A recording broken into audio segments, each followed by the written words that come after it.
من غریبم ای خدایا، جبر بر جانم مکن. از فراق نزدیکانم دیده گریانم مکن. دست و پای سالمم ده تا که یابم رزق خود. پیش مردم منتظری برده نانم مکن.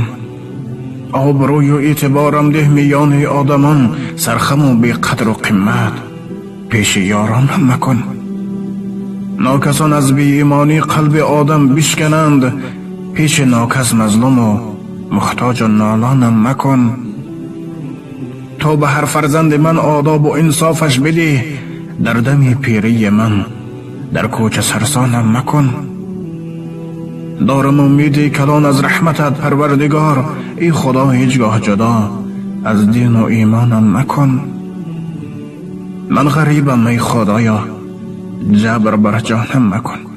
از فراق نزدیکانم دیده گریانم مکن. دست و پای سالمم ده تا که یابم رزق خود.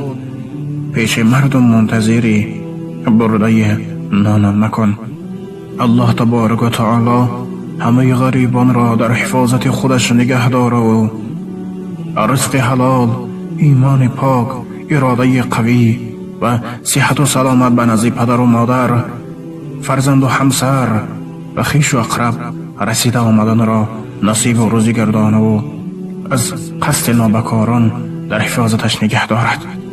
و البته نگفته نماند که بنده فقط خواننده این شعر هستم و مصرع‌های مذکور را یک برادر با واسطه سامانه واتساپ به ما دسترس کردند و الهی الله تبارک و تعالی قلم نویسنده این مصرع‌ها را برا گردانه و در حفاظت خودش نگه بدارد.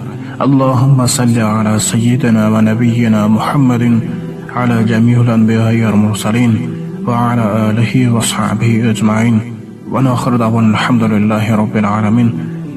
السلام علیکم و رحمت الله تعالی و برکاته. با احترام دوست و برادر شما امید رحمت.